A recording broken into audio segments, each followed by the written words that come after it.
ఊరిలోనా సతమతము పడుచున్నా సాయము కోరకు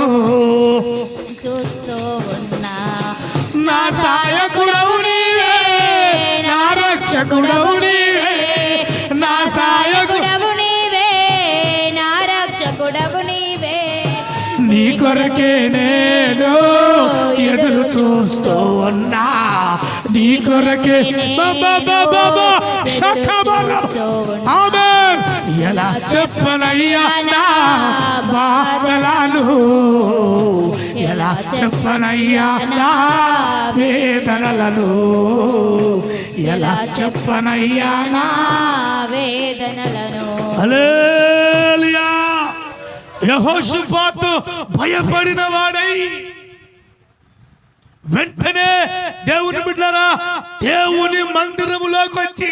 దేవుని